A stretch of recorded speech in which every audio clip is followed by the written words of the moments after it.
अस्सलाम वालेकुम class, how are you all. Hopefully ठीक होंगे सब लोग। बेटा कल हम लोगों ने डेटा कम्युनिकेशन का चैप्टर स्टार्ट किया था। उसमें आप लोगों ने देखा कि डेटा कम्युनिकेशन होती क्या है, उसके कंपोनेंट्स कौन से हैं, और फिर उसके बाद देखा सिग्नल क्या होता है और सिग्नल की डिफरेंट टाइप्स।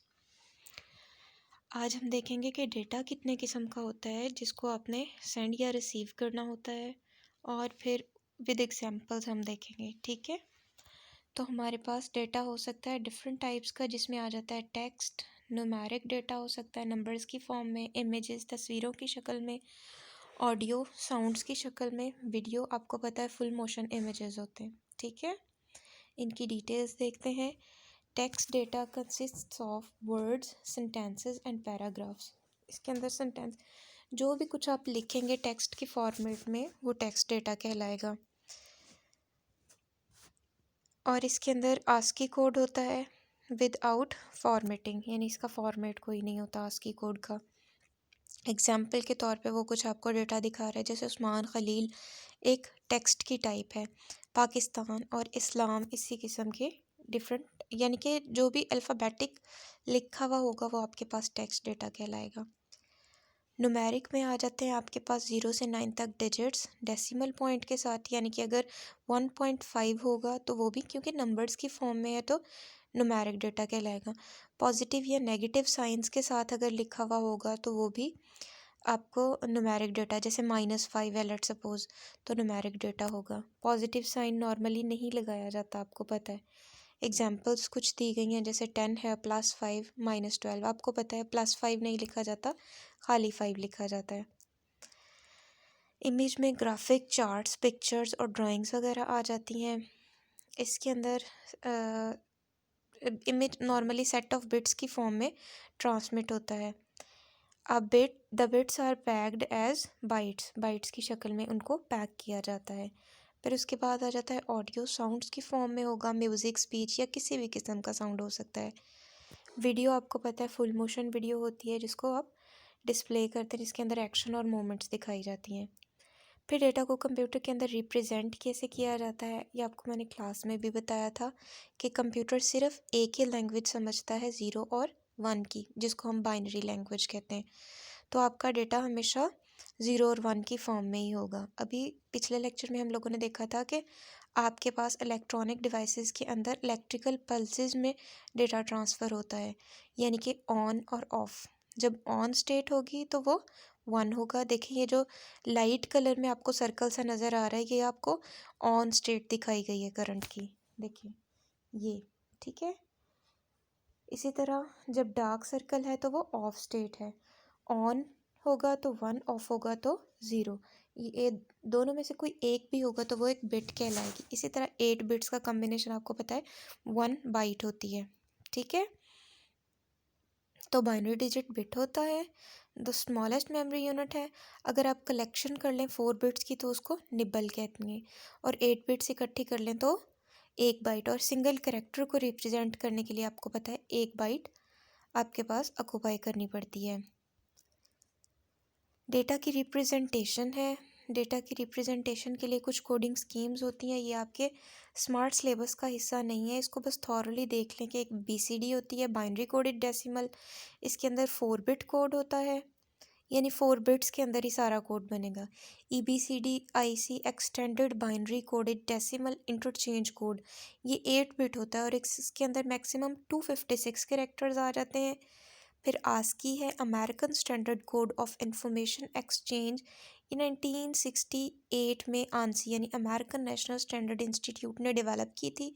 7 बिट कोड होता है और इसके अंदर 128 डिफरेंट करेक्टर्स हो सकते हैं। इसी तरह आस्की दोबारा से डेवलप की गई, यानी कि बाद में रिवाइज़ की गई तो वो 8 बिट कोड बनाया गया। 8 बिट कोड के अंदर 256 कैरेक्टर्स आ जाते हैं। ठीक है, फिर उसके बाद यूनिकोड, यूनिकोड के अंदर 16 बिट कोड होते हैं और इसके अंदर 65,536 डिफरेंट कैरेक्टर्स आ सकते हैं। ठीक है, फिर इसके बाद आ गया data transmission mode. Data transmission mode थोड़ा इम्पोर्टेंट टॉपिक है। डेटा ट्रांसमिशन मोड का मतलब कि कितने तरीक़ों से, कितने ज़रिए से आपके पास डेटा ट्रांसफ़र हो सकता है, वेज कौन कौन से हैं? तो आमतौर पे 3 वेज होते हैं, simplex mode, half duplex mode और full duplex mode. Simplex mode के अंदर data can flow in one direction, सिर्फ एक डायरेक्शन में जाएगा, दूसरी डायरेक्शन पे जाएगा ही नहीं। It can not be moved in both directions. It operates in manner similar to one way street. जिस तरह एक तरफ को नहीं चलती हुई सड़क या गली होती कि एक ही तरफ को ट्रैफिक जाएगा, दूसरी तरफ नहीं जा सकता। The direction of flow never changes, और डायरेक्शन कभी चेंज नहीं होगी। The device with simplex mode can इधर सेंड और रिसीव डेटा, या तो सेंड करेगी या फिर रिसीव करेगी, दोनों काम इकट्ठे नहीं कर सकती। जिस तरह ए एक डिवाइस है और बी एक डिवाइस है, तो ए बी को सिर्फ डेटा भेज रहा है। आमतौर पे इसकी एग्जांपल आप अपने टेलीविज़न की ले सकते हैं कि टेलीविज़न हमेशा रिसीव करता है अपने एंटीना से, कभी भी वापस सिग्नल भेजता नहीं है जहाँ से ब्रॉडकास्ट हुआ है। यानी ब्रॉडकास्ट वहाँ से जहाँ से हो रहा है वो सिर्फ भेजेंगे, और टीवी सिर्फ रिसीव कर सकता है, ये उनको वापस कोई भी सिग्नल भेज नहीं सकता। हाफ डुप्लेक्स के अंदर data can flow in both directions but not at the same time. दोनों काम करता तो है लेकिन एक ही वक्त में इकट्ठा नहीं कर सकता। It is transmitted one way at one time, एक वक्त में सिर्फ एक तरफ भेजेगा। A device with half duplex mode can send और receive data but not at the same time. भेज भी सकता है और रिसीव भी कर सकता है, लेकिन एक वक्त में सिर्फ एक काम करेगा। This is why the speed of half duplex mode is slow. Diagram देखेंगे, ए भेज रहा है तो रिसीव नहीं कर सकता, अगर रिसीव कर रहा है तो उस टाइम पे भेजेगा नहीं। Internet suffering is an example of half duplex. जैसे इंटरनेट पे आप एक वेब पेज खोलते हैं तो आप पहले एक रिक्वेस्ट भेजते हैं और फिर इंतज़ार करते हैं, फिर वो वेब पेज खुल के सामने आता है तो फिर आप कोई और काम कर सकते हैं या मज़ीद रिक्वेस्ट भेज सकते हैं। ठीक है, इसकी एक आम एग्जांपल आप लोगों ने देखा होगा कि टीवी के अंदर जब आर्मी ऑफिसर्स आपस में बात कर रहे होते हैं तो उनके हाथ में एक वॉकी टॉकी होता है, यानी छोटा मोबाइल तरह की डिवाइस होती है। तो वो बात करने के बाद कहता है ओवर, तो दूसरा सुनने वाला फिर उसके बाद अपनी बात बोलता है। यानी एक टाइम पे वो बोल सकता है लेकिन सुन नहीं सकता, और अगर सुन सकता है तो बोल नहीं सकता। ठीक है, दोनों एक ही टाइम पे बात करेंगे तो नहीं पहुंचेगा। वो पिछले टाइम पे होता था या अभी भी वो आर्म्ड फोर्सेस उसको यूज़ करेंगे, वो भी हाफ डुप्लेक्स की एग्जांपल है। इसके बाद आ जाता है full duplex. In full duplex mode data can travel in both direction simultaneously.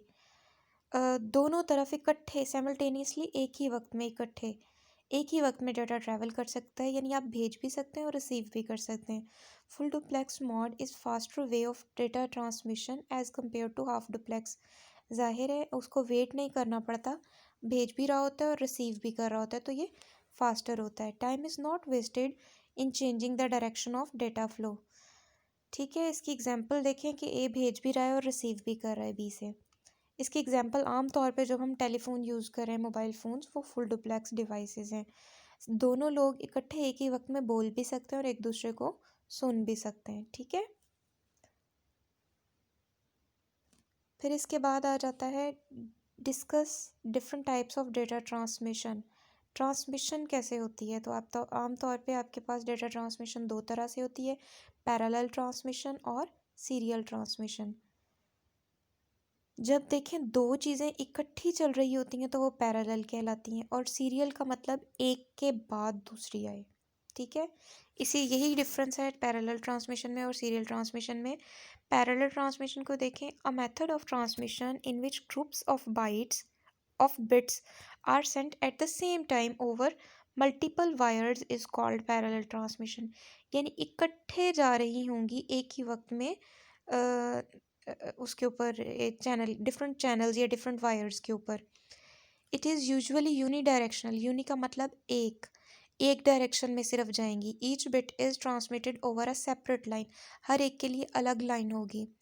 The internet transfer of data in a computer uses parallel mode. आमतौर पे इंटरनल ट्रांसफ़र जो आमतौर पे कंप्यूटर के अंदर हो रहा होता है वो पैरेलल ट्रांसमिशन होती है। The data transmission between computers and printer is done using parallel transmission. यानी कि दो कंप्यूटर्स के दरमियान या कंप्यूटर से प्रिंटर तक भी जो डेटा जाएगा वो पैरेलल ट्रांसमिशन के थ्रू ही जाएगा। Parallel transmission is faster because all bits are sent at the same time. ये फास्टर होता है क्योंकि सारी इकट्ठी जा रही हैं। देखिए यहाँ पे 0 से 7 तक यानी टोटल 8 बिट्स दी गई हैं, तो सारी अलग अलग वायर्स के थ्रू सेंडर से रिसीवर तक जा रही हैं, तो इकट्ठी ही जाएंगी, इसलिए इसको पैरेलल ट्रांसमिशन कहेंगे। फिर आ जाता है serial transmission. A method of transmission in which data is sent one bit at a time is called serial transmission. एक बिट जाएगी, फिर उसके बाद अगली बिट जाएगी, तो इसको सीरियल ट्रांसमिशन कहेंगे। The character bit are sent sequentially, तो करेक्टर बिट्स जो होंगी वो एक सीक्वेंस में जाएंगी, एक के बाद दूसरी जाएगी। Serial transmission is slower than parallel transmission as data is sent sequentially one bit at a time. Sequentially जाएगी, एक बिट सिर्फ एक वक्त में जा सकती है, इसलिए ये स्लो होता है। Telephone lines use this method for data transmission. Each individual bit of information travels along its own communication path. हर एक बिट अपने कम्युनिकेशन पाथ के ज़रिए से जाएगी और अपनी बारी का इंतज़ार करेगी, यानी सीक्वेंस में जाएगी। देखें सेंडर ने जैसे सिग्नल भेजा रिसीवर तक वैसे ही पहुंचेगा और बारी बारी सारी बिट्स ट्रांसफ़र होंगी। होपफुली आपको लेक्चर समझ आ गया होगा। अगर कोई क्वेश्चंस है तो आप डिसाइडेड टाइम के अंदर मुझसे पूछ सकते हैं। अल्लाह हाफ़िज़।